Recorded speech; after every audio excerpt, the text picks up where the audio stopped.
أعوذ بالله من الشيطان الرجيم. بسم الله الرحمن الرحيم. ومن الناس من يعجبك قوله في الحياة الدنيا ويشهد الله على ما في قلبه وهو ألد الخصام وإذا تولى سعى في الأرض ليفسد فيها ويهلك الحرث والنسل والله لا يحب الفساد وإذا قيل له اتق الله أخذته العزة بالإثم فحسبه جهنم ولبئس المهاد ومن الناس من يشري نفسه ابتغاء مرضات الله والله رؤوف بالعباد. صدق اللہ العظیم. اور بعض آدمی وہ ہیں کہ پسند آتی ہے تجھ کو اس کی بات دنیا کی زندگانی کے کاموں میں، اور گواہ کرتا ہے اللہ کو اپنے دل کی بات پر، اور وہ سخت جھگڑالو ہے. اور جب پھرے تیرے پاس سے تو دوڑتا پھرے ملک میں تاکہ اس میں خرابی ڈالے اور تباہ کرے کھیتیاں اور جانیں، اور اللہ ناپسند کرتا ہے فساد کو. اور جب اس سے کہا جائے کہ اللہ سے ڈر تو آمادہ کرے اس کو غرور گناہ پر، بس کافی ہے اس کو دوزخ اور وہ بے شک برا ٹھکانہ ہے. اور لوگوں میں ایک شخص وہ ہے کہ بیچتا ہے اپنی جان کو اللہ کی رضا جوئی میں، اور اللہ نہایت مہربان ہے اپنے بندوں پر. تو اس سے پہلے حج کے احکام بیان کیے گئے، اور حج سے پہلے جہاد کا مضمون شروع ہوا تھا، ساتھ ساتھ انفاق کا مضمون بھی آ گیا تھا. تو اب آگے وَمِنَ النَّاسِ مَن يُعْجِبُكَ، در حقیقت یہ مختلف طریقوں سے ترغیب الی الجہاد کے طریقے شروع ہو رہے ہیں. تو پہلی 3 آیتوں میں اس آیت کی جو پڑھی گئی ابھی، ان میں اس بات کی طرف اشارہ ہے کہ بعض لوگ بڑے فساد کرتے ہیں، تو لہٰذا ان فسادیوں کو ختم کرنے کے لیے تمہیں تیار رہنا چاہیے تاکہ زمین میں جو فساد گڑبڑ کرنے والے ہیں ان کو کیا ختم کیا جا سکے. تو اس کے لیے جہاد ضروری ہے. ایسے آگے پھر جہاد کی وجہ وَمِنَ النَّاسِ سے ذکر فرما دی کہ جہاد کیوں کیا جائے. ایسے کیا جائے جیسے اللہ کے نیک بندے اپنی جان کو اللہ کی راہ میں بیچ ڈالتے ہیں، اپنی جان تک کو قربان کر دیتے ہیں. تو اس کے لیے تیاریاں کرو. یہ در حقیقت کیا ہے، ترغیب الی الجہاد کے طریقے ہیں. تو ویسے پیچھے 2 جماعتوں کا ذکر آیا تھا، دعا جہاں آئی تھی ربنا آتنا فی الدنیا حسنہ، جی کہ کچھ لوگ تو صرف دنیا مانگتے ہیں اور ان کا آخرت سے کوئی تعلق نہیں، نہ ان کا کوئی حصہ ہے. کچھ جو ہے دنیا آخرت دونوں مانگتے ہیں. تو اب یہاں 2 قسم کے نمونے ان 3-4 آیتوں میں بیان کیے گئے جی، کہ کچھ لوگ تو دنیا میں فساد کرنے والے ہیں، گڑبڑ کرنے والے ہیں، منافق ہیں جی، اوپر سے کچھ اور اندر سے کچھ، اور کچھ وہ ہیں جو اللہ کی راہ میں اپنی جان کو قربان کرنے کے لیے تیار ہیں، اور وہ اپنی جان کو اللہ کی راہ میں بیچ ڈالتے ہیں، خرچ کر ڈالتے ہیں، قربان کر ڈالتے ہیں. تو اب وَمِنَ النَّاسِ مَن يُعْجِبُكَ قَوْلُهُ فِي الْحَيَاةِ الدُّنْيَا، فرمایا کچھ لوگ ایسے ہیں کہ جس کی باتیں دنیا کے متعلق آپ کو بڑی اچھی لگیں. اصل میں یہاں یا تو عام مراد ہے کہ بعض لوگ ایسے ہی ہوتے ہیں جی کہ آپ کے سامنے آ کر تو اپنے اخلاص کی اور اپنی کیا ہے کہ باطن کی صفائی کی بڑی کیا ہے یعنی دلیلیں پیش کرتے ہیں، اور بڑی بڑی ایسی باتیں کرتے ہیں فساد بلاغت کے انداز میں جی کہ آپ بھی سمجھتے ہیں کہ واقعی یہ تو بڑی اچھی باتیں کر رہا ہے جی، اور آپ کی ان کی باتیں سن کر تعجب کرتے ہیں، خوش ہوتے ہیں کہ بہت اچھا ہے یہ تو بندہ. لیکن وہ ساتھ ساتھ قسمیں بھی کھاتا رہتا ہے کہ اللہ گواہ ہے جی میرے دل میں یہ بات ہے، اللہ گواہ ہے میرے دل میں یہ بات ہے. تو فرمایا وَهُوَ أَلَدُّ الْخِصَامِ، یہ تو بڑے جھگڑالو ہے. تو بعض رات مفسرین نے یہ لکھا ہے کہ اصل میں یہ ایک منافق تھا، اخنس بن شریق اس کا نام تھا، اور بڑا ہی فصیح بلیغ تھا. تو آپ صلی اللہ علیہ وسلم کے سامنے آتا نا تو قسمیں کھا کر دعویٰ اسلام کرتا اور کہتا میں بڑا مخلص ہوں، میرے دل میں جو ہے وہی میری زبان پہ ہے، لیکن اندر خانے وہ بے ایمان بڑا منافق تھا جی. اندر خانے کیا تھا جی، بڑا ہی جھگڑالو. قرآن کہتا وہ أَلَدُّ الْخِصَامِ، بڑا ہی جھگڑالو.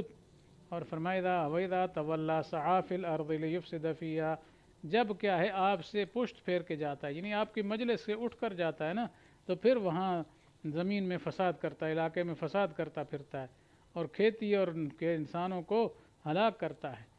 تو اگر اخنس بن شریک ہو تو اس کا چونکہ واقعہ یہ بھی ملتا ہے کہ آپ کے سامنے تو بیٹھ کر بڑی کشمکش میں کھائیں، لیکن جب آپ کی مجلس سے نکلا تو باہر جا کر اس نے کیا کیا، مسلمانوں کے ایک کھیت کو جلا ڈالا، ان کے مویشیوں کو قتل کر ڈالا۔ جی تو یا یہ ہے کہ عمومی مراد ہو تو اس سے مراد یہ ہے کہ جب آپ کی مجلس کے اٹھ کر جاتا ہے تو دین کے بارے میں کیا شبہات لوگوں کے سامنے پیش کرتا ہے۔ مقصد اس کا یہ ہوتا ہے کہ لوگ دین اسلام میں اشتباہ میں پڑ جائیں اور دین حق سے برگشتہ ہو جائیں، تو اس طریقے سے کئی ہیلوں سے، کئی طریقوں سے کیا ہے لوگوں کو اسلام سے دور کرنے کی کوشش کرتا رہتا ہے۔ فرمایا واللہ لا يحب الفساد، تو یہ چونکہ فسادی ہے تو اللہ تعالیٰ فساد کو پسند نہیں کرتے۔ اور صرف فساد کیا، یہ تو انتہائی درجے کا کیا ہے، مغرور بھی ہے۔ اس لیے اگلی آیت میں فرمایا وَإِذَا قِيلَ لَهُ اتَّقِ اللَّهَ، جب اس سے کہا جاتا ہے بھائی اللہ سے ڈرو، یہ کیا حرکتیں کر رہے ہو، مسلمانوں کے کھیتوں کو جلا ڈالا، مواشیوں کو قتل کر ڈالا جی، اور فساد فسود کر رہے ہو جی، تو خدا سے ڈرو۔ تو یہ جب سنتا ہے تو بجائے اس کے کہ خدا سے ڈر جاتا، کوئی وہ صحیح راہ پہ آ جاتا، نہیں، اخذت العزت بالاسم، وہ اور اس کو کیا ہے غرور اور نخوت جو ہے آ لیتی ہے۔ یہاں عزت ذلت کی ضد ہے۔ ویسے تو عزت اور ذلت جیسے ہمارے اردو محاورے میں ذلت ذلیل آدمی میں جو خصلت ہوتی ہے وہ ذلت ہوتی، اور جو اچھا آدمی ہو تو اس کی بات عزت والی ہوتی، لیکن یہاں عزت سے مراد ہے نخوت، غرور، تکبر جی، تو گناہ کے ساتھ اور تکبر کر کے گناہ کرتا ہے۔ تو فرمایا یہ آدمی یوں کیا ہے دعوتوں سے ٹھیک ہونے والا نہیں ہے، اس کا علاج فرمایا فحسبہ جہنم، اس کو جہنم ہی کافی ہے، یہاں سیٹ نہیں ہوگا، وہاں جلے گا، پھر اس کا دماغ اپنی جگہ پہ آ جائے گا۔ اس لیے کیا ہے یہ نصیحتوں اور دعوتوں سے یہ ٹھیک ہونے والا نہیں، اور فرمایا بہت ہی برا ٹھکانہ ہے وَلَبِئْسَ الْمِہَادُ۔ تو بہرحال یہاں تک پہلے گروہ یا پہلے شخص کا تعلق ذکر تھا جو کیا ہے فسادی ہے۔ اس کے بالمقابل کہ بعض صحابہ کرام کا تذکرہ کیا جا رہا ہے، وَمِنَ النَّاسِ یشری نفس، یہاں یشری بمعنی یبیو ہے، یہ شراء کا لفظ خریدنے بیچنے دونوں معنی میں استعمال ہوتا ہے۔ اہل عربی جانتے ہیں، عربی جاننے والے، کہ یہ ازداد میں سے، یعنی اس کا معنی بیچنا بھی ہوتا ہے، خریدنا بھی ہوتا ہے، لیکن یہاں مفسرین لکھتے ہیں یشری یبیو کے معنی میں، یعنی بعض لوگ وہ ہیں جو اپنے نفس کو اللہ کی رضا کی خاطر بیچ دیتے ہیں، تو مراد جہاد میں جان دے دینا مراد ہے جی، یا مقصد یہ ہے کہ اپنی جان بیچ دی، مال ختم کر دیا، لیکن اللہ کی رضا کو ہاتھ سے نہ جانے دیا جی۔ تو اس سلسلے میں ایک واقعہ بھی آگے مفسرین نے لکھا ہے کہ اصل تو مخلص صحابہ کرام کی شان میں یہ آیت نازل ہوئی ہے، ٹھیک ہے، جنہوں نے اللہ کے راستے میں بہت قربانیاں پیش کیں، جان تک دے دی، مال ختم کر دیا، اور ایک اور بھی کئی صحابہ کا تذکرہ ہے۔ تو ایک روایت جو ہے حضرت صہیب رومی کے بارے میں آتی ہے جی، کہ ان کے اس واقعے میں نازل ہوئی کہ جب وہ مکہ مکرمہ سے ہجرت کر کے مدینہ کے لیے روانہ ہوئے تو راستے میں کفار کی ایک جماعت نے ان کو روک لیا، کیونکہ قریش بڑے سخت تھے، اور جو مسافر ہونا چاہتا تھا، مکہ مکرمہ سے مہاجر ہونا چاہتا تھا، ہجرت کرنا چاہتا تھا، تو اس کے لیے رکاوٹ بنتے تھے، تو ان کے راستے میں بھی رکاوٹ بن گئے۔ اب حضرت صہیب چونکہ سواری پر سوار تھے تو وہ اتر کر کھڑے ہو گئے، اور اپنے ترکش میں جتنے تیر تھے وہ سب نکال لیے، اور قریش کی اس جماعت سے خطاب کیا جو ان کو روک رہے تھے کہ اے قبیلہ قریش، تم جانتے ہو کہ میں تیر اندازی میں تم سب سے زیادہ ماہر ہوں، میرا تیر کبھی خطا نہیں کرتا، اور اب میں اللہ کی قسم کھاتا ہوں کہ تم میرے پاس اس وقت تک نہ پہنچ سکو گے جب تک میرے ترکش میں ایک تیر بھی باقی ہے، اور تیروں کے بعد پھر میں تلوار سے کام لوں گا، تو جب تک مجھ میں دم رہے گا پھر جو تم چاہو کر لینا، جب تک دم رہے گا قریب نہیں آنے دوں گا، ہاں پھر اس کے بعد جو مرضی تم کر لو جب زندگی ختم ہوگی، اور اگر تم نفع کا سودا چاہتے ہو تو میں تمہیں اپنے مال کا پتہ دیتا ہوں جو مکہ مکرمہ میں رکھا ہے، تو تم وہ مال لے لو اور میرا راستہ چھوڑ دو۔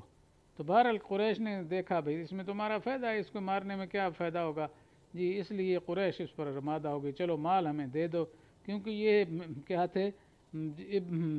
مال کے بھوکے تھے جی، پیسے دے پتر جس طرح کہتے ہیں پنجابی، ٹھیک ہے۔ تو قریش کی جماعت راضی ہو گئی، تو حضرت صہیب رومی نے پھر صحیح سالم حضرت صلی اللہ علیہ وسلم کی خدمت میں پہنچ کر واقعہ سنایا تو رسول اللہ صلی اللہ علیہ وسلم نے 2 مرتبہ فرمایا ربح البیع ابا یحییٰ، ربح البیع ابا یحییٰ، مطلب یہ ہے کہ تمہاری بیع بڑی کامیاب رہی، تمہاری بیع بڑی نفع بخش رہی، تو یعنی آپ صلی اللہ علیہ وسلم نے اس کو بہت سراہا۔ تو بہرحال یہ بھی اس آیت کے تحت آ سکتا ہے کیونکہ انہوں نے سارا کچھ دے دیا اور اپنی جان گویا ادھر سے خرید کر ادھر پہنچ گئے۔ تو اور بھی کئی واقعات ہیں، تو اصل مقصود یہ ہے کہ جو کام بھی انسان کرے وہ اللہ تعالیٰ کی رضا کی خاطر کرے۔ تو یہاں بھی ابتغاء مرضات اللہ آ رہا ہے، تو اپنی جان لگائے، مال لگائے، مقصود اس سے کیا ہو، اللہ کی رضامندگی کی طلب ہو۔ جی تو اللہ تعالیٰ سے دعا ہے کہ اللہ تعالیٰ ہمیں صحیح راہ دکھائے اور صحیح راستے پر چلائے اور سارے دین کے کام اپنی رضا کے لیے کرنے کی توفیق نصیب فرمائے۔ وآخر دعوانا ان الحمد للہ رب العالمین۔